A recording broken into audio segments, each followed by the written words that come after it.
If you're anything like me, you probably said yes to running D&D, and for a solid 10 minutes, you were the absolute hero of the group chat. And today you're sitting here staring at a blank page, and the session is less than 48 hours away, and the only thing you've actually prepared is a quiet, rising sense of panic. I'm going to walk you through the exact 7-step, 48-hour blueprint I wish someone had handed me before my very first session. So, without further ado, let's get into it. Step 1 is to choose your adventure shape. Basically, this is what is the adventure. This is the biggest call you'll make. You're prepping one session. That is it. Now, for that, you have 2 cracking options. Number 1 is a published starter adventure, and it's actually what I recommend. It's sort of like a first adventure in a box, and Wizards of the Coast actually made a physical box with everything you need to get started. It's the starter set for the Lost Mines of Phandelver, which is sort of a rite of passage if you're planning to play in D&D, to be honest. If you just want an adventure, you can also go to something like DM's Guild or other online publishing platforms where you can find something and download it. But if you really don't know where to start, I recommend you get these box sets because they're actually good. Now, option 2, if you don't want to spend any money, is to write a simple one-shot yourself. But here's the thing, you have to keep it dead simple. It needs to fit on an index card, the idea. You have one clear objective, and that's all there is to it. So, for example, this would look like maybe the goblins have stolen the village's ceremonial ale mug, and the mayor is offering 50 gold pieces for its return. You've got a goal, you got a location, you got a problem, and you got an aim point. You build out the rest of the world later, but you start with this. Now, step 2 is learn only the rules that you need. You just need some core mechanics, and you have to learn the rest as you go. Really, it comes down to 6 rules. And if you know those, you can basically run a D&D adventure. You don't need much more than that. I've actually turned them into a 6-rule cheat sheet that you can download. It's a PDF. I put it in the description, and it contains like how ability checks work, how attack rolls work, how damage works, saving throws, initiative, and combat turn. I've put that in the PDF, and you can download it right now to get started, to just print it out and pin it into your DM screen or put it somewhere close where you're DMing. Everything else that happens, you just look it up as it comes. Which you just say, great question, let's look that up quickly. Or that's the other option, you can rule it right then and there and confirm after the session what the official rules say. The goal is to keep the game flowing, because that is the thing that is the most difficult in the beginning. Now, for the encounter, there's step 3. You build out a 1-page outline, right? We have the index card, and now you're building not a script, but it's sort of like a flexible roadmap that you can reference while you're running the game. Players are wild, and they will surprise you. I promise this. Well, the only thing you need to write down is beginning, middle, and end. And to do that, I have a simple 5-point structure that fits on 1 page that I want you to use here. Let's keep the stolen ale mug as an example. So for example, you would start with number 1, an opening. The party is in the cozy Nook Tavern in Oakhaven. The worried mayor comes in, pleads, and offers 50 gold. Second, you get your first clue. The bartender saw the goblins flee east. There's tracks outside, points to the Whispering Woods. 3, you get your first challenge. 2 goblin scouts or a troll on a bridge wanting a toll or a riddle, whatever. This is essentially sort of like the first hump that the players need to get over. This all builds up to the climax, the Goblin's Cave. There's a boss and 3 like smaller goblins around a fire with the mug. This is sort of the big fight that you lead up to. And then you end with a cliffhanger. They grab the mug, they find a strange map tucked inside it, and you basically end there. You don't need much more, because this gives you enough flow, but it leaves room for choices. Your plan as a DM is to plan situations, not player actions.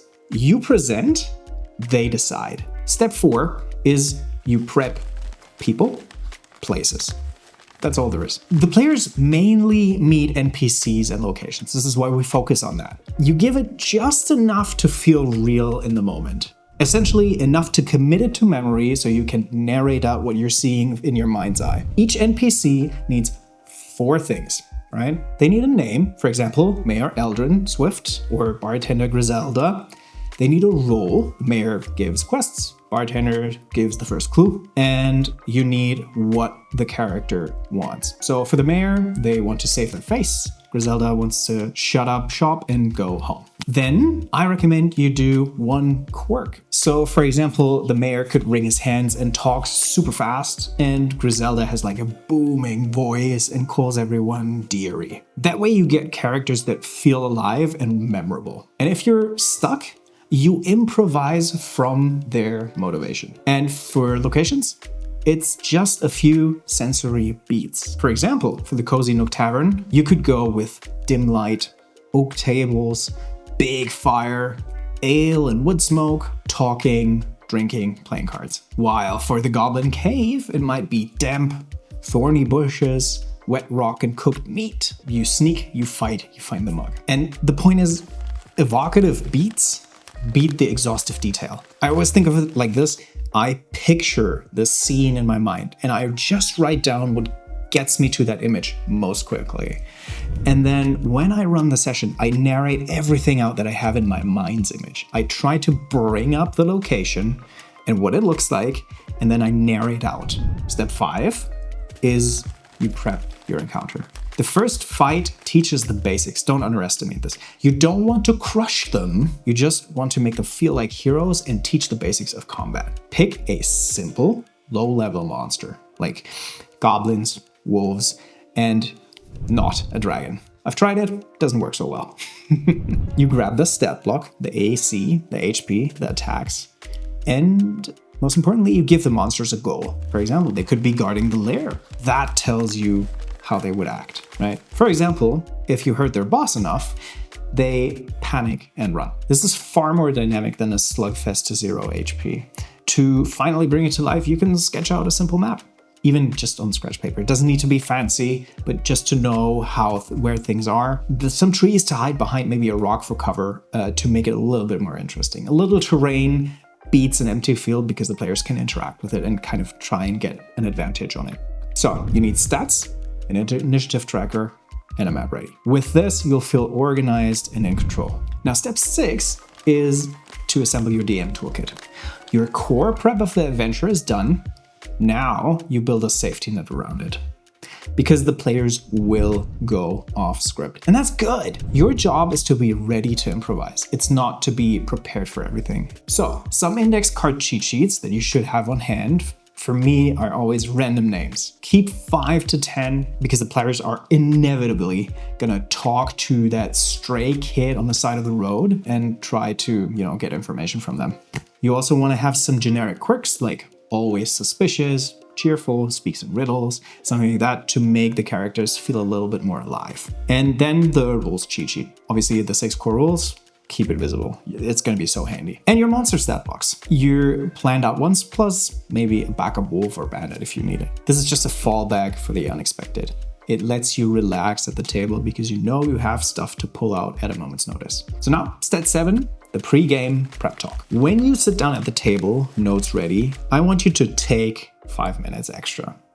It's sort of like a mini session 0, if that makes sense. I want you to say something like, "Hey everyone, welcome. I'm so excited to run this game for you. But before we dive in, just a couple of things. First, I'm completely new to this, so there might be some times I need to look up a rule.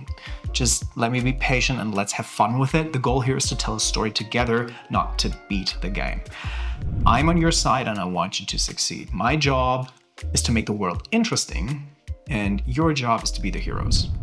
It gives you permission to not be perfect. It frames it as a team effort, which it is. It gets everyone on the same page. You're not an encyclopedia or a master storyteller. Your job is to be a fan of the players. Celebrate their cool ideas, make the choices matter, and lean into the clever plans that they bring to you that you didn't see coming. You have permission to be imperfect. And the only thing left for me to do is to wish you good luck. I'll catch you in the next one.